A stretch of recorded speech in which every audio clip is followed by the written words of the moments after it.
अस्सलामु अलैकुम वरहमतुल्लाह। So guys, आज की इस वीडियो में बात करने वाले हैं कि ਉਹ ਜਿਹੜਾ ਉੱਲੂ ਦਾ ਪੱਠਾ ਹੈ इमरान रियाज खान साहब हाफिज़हुल्लाह ताला, उसकी ताजा एक बकवास वायरल हुई है। मीम वाला मटेरियल तो हमें मिल गया अल्हम्दुलिल्लाह। अभी मजा आएगा ना भिड़ो।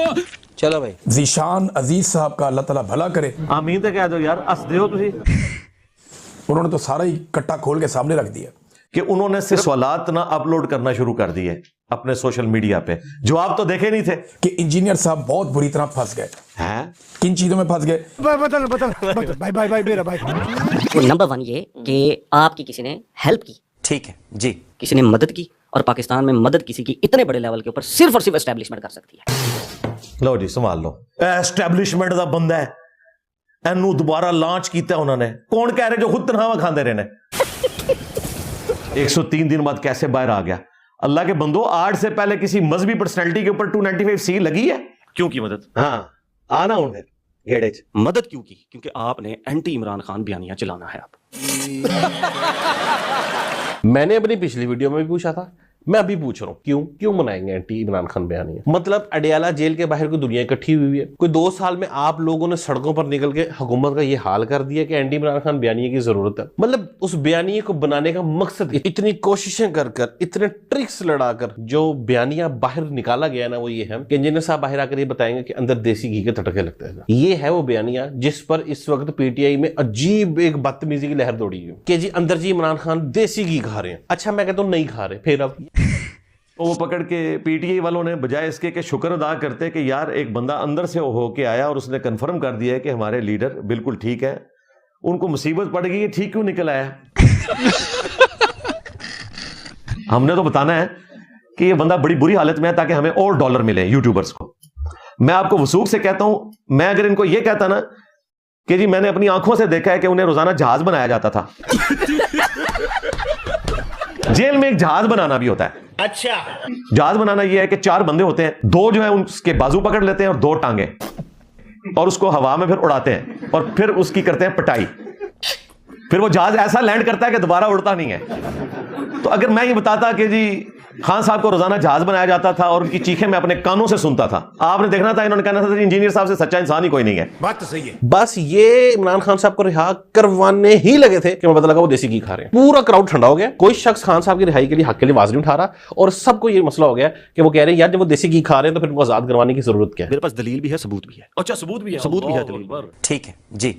दलील मेरे पास आप बैठे हुए हैं जी, अकलौता पाकिस्तान का बंदा जिसके खिलाफ इस्लामी नजरियाती कौंसल भी खड़ी हो गई। अच्छा, नजरियाती कौंसल जो है वो एस्टैब्लिशमेंट की परवरदा है अब कि चले, नहीं? अब चले ना इसके ऊपर। इधर ही मुझे तो नहीं पता अच्छा, वो है कि नहीं है। क्या बोला तूने? मुझे तो नहीं पता, पहले आप कुछ कह रहे थे। मेरे पास दलील भी है, सबूत भी है। आप देखें कि उन्होंने 35 मिनट सिर्फ एक सवाल पे लगाए हैं कि जी आपको किसी ने लॉन्च किया और मेरे पास दलील है, और दलील उन्होंने निकाली एक ऐसी अजीब तरीके से। तो ना मैं सबूत देता हूँ, मैं सबूत ये देता हूँ कि जब मेरी आपके साथ पॉडकास्ट के लिए बात होने लगी तो आपके इबरार साहब जो आपका मीडिया मैनेज करते हैं, आपके मैनेजर हैं, उन्होंने मुझे क्वेश्चन फीड किया। मैंने झूठ बोला, 100% रिजल्ट आपने गलत निकाला। ऐसा नहीं, इन्होंने आपसे कहा कि आपने पोस्ट जेल मामला डिस्कस करने हैं, प्री जेल मामला डिस्कस नहीं करने। एग्जैक्टली। उन्होंने जो कहा वो इस वजह से कहा कि आप एक शख्सियत को डिस्कस कर रहे थे और उसकी पुरानी, और यार मेरी बात सुन लेना, उसकी पुरानी बातों को उन्होंने बार बार आपको कहा कि पोस्ट जेल मामला डिस्कस करेंगे, प्री जेल नहीं। मैंने कहा अगर आप प्री जेल करेंगे तो उन्होंने कहा फिर आप ये सवाल भी डालें। ठीक है, कहा पॉलिटिकल स्टेटमेंट। ओ पॉलिटिकल स्टेटमेंट। आपको कैसे पता लग गया? मैं सिर्फ इमरान खान डिस्कस करूंगा। रुको जरा, सबर करो, आ जाओ बताते हैं। सेम पीटीआई वाला फॉर्मूला है। इमरान खान का अकाउंट इसराइल से चलाया जा रहा है। इमरान खान के खिलाफ ट्वीट नहीं करूंगा जी, तो एंटी इमरान खान हुए, एंटी पीटीआई हुए। आपने इमरान खान साहब को छोड़ दिया। मैं आप इमरान खान को सपोर्ट करके फैन फॉलोइंग इकट्ठी करके। तू समझा नहीं, तू समझा नहीं। मुझे इन साहब के बारे में पता था कि ये खास पॉलिटिकल जमात जो इस वक्त कल्ट बन चुकी है, ये उसके फ्रंट मैन है। जाहिर है बाहर निकल के अगर हम पॉलिटिकल स्टेटमेंट जिसको आप समझते हैं तो जाहिर है वो तो खान साहब से मुतालिक हुई है ना। जेल में तो वो है ना इस वक्त। शाहजेब खानजादा के साथ मेरी डिस्कशन खान साहब से मुतालिक हुई, भट्टी साहब के साथ, खान साहब के मुतालिक टॉपिक। क्या उधर जा रहा टॉपिक? पहले आप कुछ कह रहे थे। आपको कैसे पता लग गया? मैं सिर्फ इमरान खान डिस्कस करूंगा। उधर जा रहा टॉपिक। तो वापस आ जाए उस तरफ। यानी मोहसिन अख्तर कियानी साहब को एस्टैब्लिशमेंट ने गन पॉइंट पे कहा कि ये मुअत्तल करो फैसला। आप ये कहना चाह रहे हैं? मुझे क्या पता, जब पता ही नहीं है तो इतनी बड़ी डॉक्टरिंग क्यों खड़ी कर रहे हैं? तू समझा? अल्लाह की कैसी गैबी मदद आई है کہ جج وہ فیصلہ کر رہے ہیں جن کے اوپر یہ مہاتما کے ماننے والے بھی ایگریڈ ہیں کہ یار وہ آپ رائٹ جج ہیں. ڈاکٹر نے تو میں نے آپ کے سوال کے اوپر کھڑی کی. یار سوال کیا ہے اور رزلٹ آپ کیا نکال رہے ہیں میرے بھائی؟ میری بات سنیں. تیری پھوپھی بھی ناس کی تھی. پہلے مجھے بتائیں آپ کے پاس کون سی ایسی دلیل ہے جس کی بنیاد پہ آپ نے یہ کہا کہ مجھے بیل بھی اسٹیبلشمنٹ نے دلوائی, میرا نظراتی کونسل کا کیس بھی اسٹیبلشمنٹ نے محسن اختر کیانی صاحب کو کہہ کے اڑایا. یہ آپ نے جو اتنی ساری ڈاکٹرن کھڑی کی ہے تو اس کے پاس آپ کے پاس دلیل کیا ہے؟ یہ پھنس گیا ہے. آپ نے میری پوری بات سنی تھی؟ नहीं میں نے کہا لوگ یہ کہہ رہے ہیں. بس نکل گئی ہوا. میرے پاس دلیل بھی ہے, ثبوت بھی ہے. میں نے کہا لوگ یہ کہہ رہے ہیں. ابھی میں گالی نہیں دے سکتا. نہیں گالی نہیں دینا. اب فیملی دیکھتی ہے. یہ آپ ان لوگوں کا انٹلیکچوئل لیول دیکھ لیں. کیا سوشل میڈیا کے اوپر لوگ نہیں کہہ رہے ہیں؟ پاکستان کے لوگ تو یہودی ایجنٹ بھی کہتے ہیں خان صاحب کو, میں مان لوں. انجینئر صاحب کتنے سٹی جے بھائی کون مانتا ہے ان کو یہودی ایجنٹ؟ لوگ نہیں کہتے. تو نواز شریف کو بھی تو کہتے ہیں. ایک منٹ رک جا. ہاں میں نے ٹیسٹ لگایا, ادھر پہنچ گیا. اب اگلی بات سنیں. جب مولانا فضل الرحمان نے یہودی ایجنٹ کہا, میں واحد مذہبی پلیٹ فارم سے بات کرنے والا تھا کہ یہ آپ غلط بات کر رہے ہیں, کہ اگر عوام کے کہنے پہ جائیں, لاکھوں ماننے والے ہیں مولانا فضل الرحمان صاحب کے, اور وہ اس وقت ونریبل کر رہے تھے خان صاحب کو یہ کہہ کے, اور کہہ رہے تھے دلیل میں خود ہوں, مجھ سے بڑی کون سی دلیل ہے, تو کیا میں خان صاحب کو یہودی ایجنٹ مان لیتا؟ تو دلیل تو انہوں نے جو پیش کی وہ آپ کے سامنے ہے. دلیل انہوں نے یہ پیش کی کہ آپ سوال فیڈ کرتے ہیں. الحمدللہ میں سینکڑوں پوڈ کاسٹ ریکارڈ کروا چکا ہوں, آج تک مجھے کوئی کہہ نہیں سکتا کہ میں نے کسی کو سوال فیڈ کیا ہو یا میں نے کسی کو کہا کہ یہ سوال نہیں کرنا اور وہ یہ کہے کہ میں نے کرنا ہے تو میں پیچھے ہٹ جاتا ہوں. مثلا میں نے بھٹی صاحب کو منع کیا تھا کہ خان صاحب سے متعلق آپ نے سوال نہیں کرنا, لیکن انہوں نے کہا اینکر میں ہوں, میری مرضی چلے گی, میں کچھ نہ کچھ تو پوچھوں گا. میں نے کہا جب پوچھیں گے تو پھر میں کچھ نہیں کر سکتا. آپ دیتے ہیں قرآن پہ حلف کہ آپ عمران خان صاحب کی اپنی آواز بھی سنی اور آپ اسی جگہ بالکل اس کے اوپر بالکل میں قسمیہ کہتا ہوں میں نے سنی آپ دے اور کئی دفعہ. ہاں جی بالکل دوں گا, کیوں نہیں دوں گا, کیوں نہیں دوں گا میں بھی قرآن پاک. ہاں رکھے. اس کے بعد کیا نکلے گا؟ یہ میں قرآن پہ بھی حلف دیتا ہوں اور ان کو میرے سامنے بٹھائیں, یہ کیوں نہیں آتے سامنے جو ہے یہ حلف دیں گے؟ یہ لوگ ڈسکریڈٹ. ان سے جا کے کون حلف لے گا؟ آپ نے یہ ہمیشہ جھوٹ بول کے ڈالرز بناتے رہیں گے. آپ اسی پوڈ کاسٹ میں ان کو چیلنج کر دیں کہ میں نے قرآن پہ حلف دے دیا اور آپ اپنے ذرائع سے کہیں کہ قرآن. ذرائع نہیں, انہوں نے ذرائع. سید صاحب آئیں گے آپ کے پاس. میں آپ سے حلف تب تک نہیں لیتا جب تک وہ نہیں دیتے. رک جاؤ, پہلے آپ کچھ کہہ رہے تھے. سامنے کہہ رہا ہوں, اٹھوا لوں گا قرآن پاک. میں آپ سے حلف تب تک نہیں لیتا جب تک وہ نہیں دیتے. میں صدقے جاواں ایک ٹکٹ دو مزے. اگر جب تک وہ نہیں نہ مانتے حلف دینے پہ تب تک میں آپ سے حلف نہیں نہ لے. میں تو تیار بیٹھا ہوں. یہی نہیں ابھی اور سنیے. سر ادھر یہ سٹوری ختم نہیں ہوئی ہے. پھر آپ کو پتا ہے جب بھی ہم کوئی دینی بات کریں اللہ تعالیٰ کی غیبی مدد ہمارے ساتھ آتی ہے. وہ ایسے آئی کہ اچانک جو علیمہ آنٹی ہے, آنٹی نے تو دیسی مرغی بتا دیا. ہمیں یہ عمران خان بتا چکے ہیں کہ ان کا کیسے ہے. لمبی ایک بیرک ہوتی ہے جس کو ڈیتھ سیلز کہتے ہیں, اس کے اندر 8 سیل ادھر آمنے سامنے 8. صحت کے لیے عمران خان 2 دفعہ ہفتے میں انہوں نے کہا میں دیسی مرغا بنواتے ہیں. ان کا وہ کیا مشقتی ہے, ایک سیل اس کے پاس ہے جس میں وہ ان کے لیے کھانا علیحدہ بنتا ہے. وہ کھوپرا ناریل منگواتے ہیں, وہ کھاتے ہیں. हाँ भाई कैसी लगी आगे स्वाद दर्द जो अपनों से मिला गैरों से शिकायत कौन करे. یہ تو ان کو بھوکا مارنے لگے تھے, وہ تو دیسی گھی کھا رہے ہیں. کس نے بھوکا مارا؟ وہاں پر تو یہ حکومت کہتی تھی کہ اتنے بل وہاں پر جا رہا ہے. اچھا تو آپ مان رہے تھے حکومت کی بات؟ میں نے مان لی ان کی بات. اچھا آپ نے مان لی, انہوں نے مان لیا جی ان کی ٹرولنگ کرنی ہے آپ نے. अरे डॉक्टर साहब इतना क्यों पीते हो कि अपना धर्म ही भूल जाते हो. آگے مانے اور بالکل میں ان کے ساتھ. سن لیں پوری. دیسی گھی بھی درست ہے, کوکونٹ بھی درست ہے, حکومت ٹھیک ہے جی. اب وہ چکیاں بھی جو ہیں وہ 1 سے 4 بن گئی ہیں, 4 سے 8 بن گئی ہیں, سب کچھ ہو رہا ہے الحمدللہ. یہ تو واپس آ جائے اس طرف. پھر یہ ہمیں تانے دیتے تھے کہ ویڈیو سے ہم ڈالرز کماتے ہیں. صحیح بتا رہا ہوں آپ کو. اور کیا ہوتا ہے تم نے اس کو اندر تو کیا ہے, لیکن بتاؤ چھوڑو گے کیسے؟ جب چھوڑو گے یہ تمہیں نہیں چھوڑے گا. اس کا مطلب پتا کیا ہے کہ نہ چھوڑنا انہوں, یعنی وہ کہہ رہے ہیں کہ اس کو چھوڑا تو میرے ڈالر گئے. وہ مجھے کہنا بھی بہت برا لگ رہا ہے तो रहने दो फिर.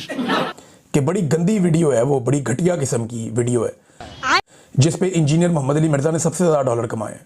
دادا نا جو اللہ جو بندے ہو کتنے بارش گل کر رہے ہو. سورس آف انکم کیا ہے پھر آپ کا, مطلب کیا سورس آف انکم میرے بھائی, میں ظاہر 19 گریڈ سے ریٹائر ہوں, مجھے 50,000 کے قریب پینشن ملتی ہے. پھر میرا اسلام آباد میں ایک مکان جو میں نے اپنی جاب کے دوران بنایا تھا اس سے بھی کرایہ آ جاتا ہے. پچھلے 2 سال سے यूट्यूब जबरदस्ती वीडियो चलाता है, वो भी स्टार्ट में, बीच वाला मिड रोल उन्होंने हमें इख्तियार दिया है, मैंने इसके ऊपर वीडियो अलग से भी रिकॉर्ड करवाई है। बहरहाल कि बड़ी गंदी वीडियो है वो, बड़ी घटिया किस्म की। अच्छा हाँ, आप उधर आ जाए, हाँ उधर आ जाए सरकार, रुक जाओ। मुफ्त जो नहीं देते डॉलर कमाए। इस पे मैं सिर्फ यही अर्ज करूंगा, रुको जरा, सब्र करो। अच्छा हाँ, ये तो ख्वाहिश है कि उन्होंने हमारी वो वीडियो अगर देखी है तो इंशाल्लाह ताला सेक्स डिसिप्लिन भी उनको इस्लाम का समझ आ जाएगा। ये एक ही वीडियो है जो मैंने रिकॉर्ड करवाई थी इस हवाले से, ताकि नौजवान नस्ल को एजुकेट किया जाए, और उसमें भी मैंने बड़े कोड वर्ड्स के साथ तरीके से गुफ्तगू की थी। जो शख्स मुझे दो चीजों की गारंटी दे दे, जमानत दे दे, नंबर 1 अपनी जुबान की और नंबर 2 अपनी शर्मगाह की, तो मैं मोहम्मद सल्लल्लाहु अलैहि वसल्लम उसे जन्नत की जमानत देता हूं। बहुत बड़ी जमानत है। कि बड़ी गंदी वीडियो है वो। ये ज्यादातर लोग पढ़े लिखे भी नहीं, इनकी कोई इतनी तालीम भी नहीं है, ना कोशिश करते हैं इल्म हासिल करने के लिए। जनाब आपने कोर्स किया है, आपको ये भी नहीं पता कि जिस बंदे ने मुश्त जरिए से डॉलर कमाने होते हैं वो ये नहीं करता कि वो 5 साल पहले एक वीडियो बनाकर उसको छोड़ देता है कि लोग खुद ही देखते रहेंगे। वो ये करेगा जब वो देखेगा कि मुझे सबसे ज्यादा मेरे चैनल पे व्यूअरशिप इस टॉपिक पे आई है, तो वो आए दिन उस टॉपिक पर वीडियो बनाएगा। इसको कहते हैं किसी चीज से डॉलर कमाना, इसको कहते हैं डॉलर छापना। इमरान खान पर लोग वीडियोस पर वीडियोस बनाए जाते हैं, इसको कहते हैं डॉलर कमाना। शर्म आदमी। तो अल्हम्दुलिल्लाह ये इतराज तो इनका हो गया किल। ये डोंकी राजा फिल्म यहाँ पे खत्म नहीं हुई। और मजे की बात, अगर मैं आपको ये बताऊं कि ज़ीशान साहब का जो उर्दू पॉइंट चैनल है, उसमें जो चैनल में सबसे ज्यादा व्यूअरशिप जिस वीडियो की है ना, कभी आप उसका टाइटल पढ़िए। हमारी वो कौन सी चीज है जो है तो हमारी, मगर उसका इस्तेमाल सबसे ज्यादा दूसरे लोग करते हैं। अब शाबाश बेटा। कवल आफ्ताब की पहली रात भिखारियों के साथ।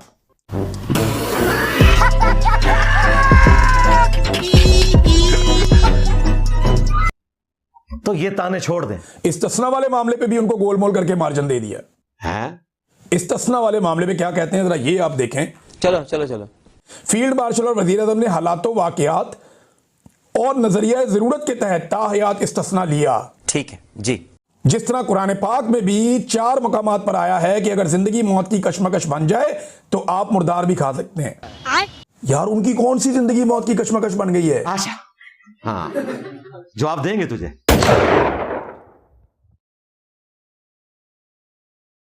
तू समझा? मैं नादर बलोच साहब की पॉडकास्ट में कैटेगोरिकली ये कह चुका हूं, और मैंने यहां तक कहा कि किसी आलिम ने भी इसको सपोर्ट नहीं किया, ना मैं सपोर्ट करूंगा। और उसमें मैंने हदीस बताई बुखारी और मुस्लिम की कि अगर मेरी बेटी फातिमा भी चोरी करे, इसके भी हाथ कटेंगे। तुमसे अगली कौमें इसलिए हलाक होगी कि अशराफिया के लिए अलग कवानीन होते थे और आम लोगों के लिए अलग कवानीन होते थे। मेरा ख्याल नहीं कि किसी भी मतलब करके किसी आलिम ने ये कहा हो कि ये इस्तिस्ना जो लेना जो है वो किसी के हक में वो दुरुस्त है।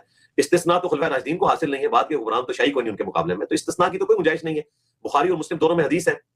उससे भी बढ़कर सबसे पहले तो कुरान पाक में अल्लाह ताला ने फरमाया इन्ना अक्रमकुम इंदल्लाहि अत्काकुम, तुम में सबसे बेहतर अल्लाह ताला के नजदीक वो है कि जो तकवे वाला। इसी आयत के कॉन्टेक्स्ट में हजरतुल वदा का खुतबा है मुस्नद अहमद में, नबी इस्लाम ने फरमाया कि तुम सब के सब आदम की औलाद हो। आदम को अल्लाह ने मिट्टी से पैदा किया था, किसी गोरे को काले पर, किसी काले को गोरे पर, किसी सुर्ख को स्याह पर, किसी स्याह को सुर्ख पर। कोई फजीलत हासिल नहीं है मगर तकवे की बुनियाद के ऊपर। और बुखारी और मुस्लिम दोनों में हदीस है, जब फातिमा नामी औरत की चोरी का मुकदमा रसूलुल्लाह सल्लल्लाहु अलैहि वसल्लम के सामने लाया गया तो आप सल्लल्लाहु अलैहि वसल्लम को सिफारिश की गई, तो आप जलाल में आए, आपने मिंबर लगवाया और आपने फरमाया कि तुमसे अगली कौमें इसलिए हलाक होगी कि उनके शराफिया के लिए और कवानीन होते थे और गरीब लोगों के लिए और होते थे। अल्लाह की कसम, अगर मेरी बेटी फातिमा बिन्ते मोहम्मद भी चोरी करती तो मैं उसके भी हाथ कटवा देता। तो ये हदीस बिल्कुल वाज़ेह है, ये सबको पता है। तो मैं कभी भी इसको सपोर्ट नहीं करूंगा। मैं क्यों सपोर्ट करूंगा? Not at all. अब रहा कि मैं बोला नहीं हूं, जब मुझसे पूछा जाता है मैं जरूर बोलता हूं। मैं तो यकीन करें उसकी वीडियोस भी नहीं देखता, क्योंकि मुझसे इतना ज्यादा झूठ सुना ही नहीं जाता। दाढ़ी रख के वो झूठ बोलता है, मजहबी शक्ल इख्तियार करके। जब उमर फारूक रज़ियल्लाहु ताला अन्हु ने निर्णय लिया तो फिर किसी XYZ का जो उनके पैरों की खाक के बराबर भी नहीं है उसका भी नहीं बनता। मनु पे दस दे जे। सोचना पड़ता है रे कौन सी गाली देने का। खोती फलानी दे। माफ करना, मैं गुस्से में इधर उधर निकल जाता हूँ। गालियों की तो मैं किसी को इजाजत नहीं देता, गाली तो बिल्कुल नहीं देनी चाहिए। मीम्स वो इन लोगों का हक है, हाँ बिल्कुल मिलनी चाहिए इनको। उन्होंने मरियम नवाज की तारीफें की, उस पे फंस गए। फिर झूठ पे मारना है। ये क्लिप मेरा आउट ऑफ कॉन्टेक्स्ट काटा इमरान रियाज खान साहब ने। अच्छा। और उन्होंने इसको डिस्कस किया। नसरुल्लाह मलिक साहब की पॉडकास्ट थी जिसमें मुझसे पूछा गया कि मैं पॉलिटिकल लीडर्स के नाम लेता हूं, आप एक एक उनकी खूबी बताएं, एक एक खामी बताएं। उसमें मैंने कोई सिंगल आउट किसी एक बंदे को नहीं किया। उसमें खान साहब के हवाले से यही चीज डिस्कस हुई। आप करामत देख लीजिएगा, इसको एस्टैब्लिशमेंट की चाल ना कहिएगा। मैंने कहा जो लोग कहते थे ना खान साहब नशा करते हैं, तो उनको अब अपना इल्जाम वापस लेना चाहिए। वो इतने अरसे से अंदर है, नशे के बगैर बंदा रह नहीं सकता, और इन्होंने दिया नहीं होगा, उनको भी अपना इल्जाम वापस लेना चाहिए। उन्होंने सिर्फ मरियम नवाज वाली बात, भुट्टो की भी बात की, मरियम नवाज की भी बात की और खान साहब की भी बात की। कमजोरी मैंने खान साहब की बताई कि कानों के कच्चे हैं। अच्छा, मरीम नवाज की मैंने कमजोरी बताई कि एक डायनेस्टी उनकी चल रही है, जाहिर कि उनसे बड़े लोग मौजूद थे लेकिन वो अपनी बाप की सीट पे आके बैठे। उन्होंने एक चीज उठाई और उसको इस तरीके से ब्रीफ किया। मैंने यानी मरीम नवाज की अगर किसी चीज की तारीफ की है कि वो जांच के बोलती हैं, मुझे पता चला कि इरफान सिद्दीकी साहब शायद लिख के देते हैं या परवेज रशीद साहब, वल्लाह वाला मेरे इल्म में। इसका ये मतलब नहीं है कि पूरी जिंदगी मरीम नवाज जो भी बोलेंगी वो हक पर मबनी होगा। आगे स्वाद। इंजीनियर मोहम्मद अली मिर्जा साहब ने मुझे कई दफा राब्ता करके ये रिक्वेस्ट की कि मेरी इमरान खान से आप मुलाकात करवा दें। इमरान ओ तुम लोगों की क्या औकात है यार, हम तो तुम्हारे बड़ों को कुछ नहीं समझते। 2019 में मुलाकातें क्यों करना चाहते थे आप फिर इमरान खान से? क्या क्यों मैंने को मुलाकात करनी है? हाँ, आपने इमरान रियाज को कॉल यार, वो की मैंने इमरान रियाज खान साहब को उसका पूरा जवाब दे दिया कॉल कि किया। क्या बात हुई थी, उन्होंने क्या पेश की, वो आप इमरान रियाज खान सिंपल साहब सी से बात है, कहा आप खान पाकिस्तान साहब से आऊंगा, आप पाकिस्तान आएंगे, उन्होंने मुझे कहा सामने बैठो। उस भगोड़े के, वो भगोड़ा मैं इस लिहाज से कह रहा हूं कि मुझसे भागा हुआ है, मेरे पे इल्जाम लगा के भाग गया था, मैं उसके पीछे पहुंचा हूं, उसकी सारी शर्तें मानी है कि पुरानी वीडियोस पे भी बात कर ले, वो अभी तक भगोड़ा है। अच्छा, वो आप मीम जरूर देखें ओल्ड्स आर नथिंग के ऊपर, आपको सारे वसवसों का जवाब इंशाल्लाह मिल जाएगा। पाकिस्तान से जो भगोड़ा है, मैं उसकी बात नहीं कर रहा, वो उसका और पाकिस्तान का मामला है, मुझसे भगोड़ा हुआ है। उन्होंने कहा कि मैं पाकिस्तान आऊंगा। आप अपनी बात हाँ, करना। उन्होंने कहा मैं पाकिस्तान आऊंगा निशान, और आप ना इंजीनियर साहब को मेरे घर ले आइएगा। क्या? आप ना इंजीनियर साहब को मेरे घर ले आइएगा। भागने नहीं दूंगा। जब मैं पाकिस्तान जाऊंगा तो मैं इनकी एकेडमी में जाऊंगा और मुनाजरा एक दिन का नहीं होगा, 3-4 दिन का होगा। हम नमाज इनके साथ टका के तगड़ा मुनाजरा, अभी इनको बोले एंजॉय करें, सिचुएशन को एंजॉय करें। आप ना इंजीनियर साहब को मेरे घर ले आइएगा। ये भी ले जाए आप, इनको अकेले लो सामो जाता हूं, उसकी भी सिक्योरिटी रीजन है, वो भी नहीं आ सकता। फिर क्या बनेगा? चले ऑनलाइन फिर आ जाए, फिर क्या बनेगा? ऑनलाइन। और मैंने उनको ऑडियो जुनेद भाई के जरिए भिजवाई थी कि आपको पूरी बात करनी चाहिए थी। इसीलिए तो मैं होता ये कहता है। हूं, इसीलिए तो कहता हूं पॉलिटिक्स से साइड पे हो जाए। इसीलिए मैं भी कहता जब हूं कि आप साफी सिर्फ बातियों की इस लाइन ना लिया करें। नहीं करेंगे बिल्कुल तो आपके कोई साथ आपको रगड़ेगा ही नहीं, और सरकार रगड़ेगा ही नहीं कोई, बिल्कुल कोई इसी कहेगा ही तरीके नहीं। से जब आप एक पार्टी की लाइन लेना छोड़ देंगे तो आप मेरे हत्थे नहीं चढ़ेंगे। हाय, ਹੁਣ ਤੁਸੀਂ ਮੂੰਹ ਅੱਡ ਕੇ ਬਹਿ ਜਾਓ।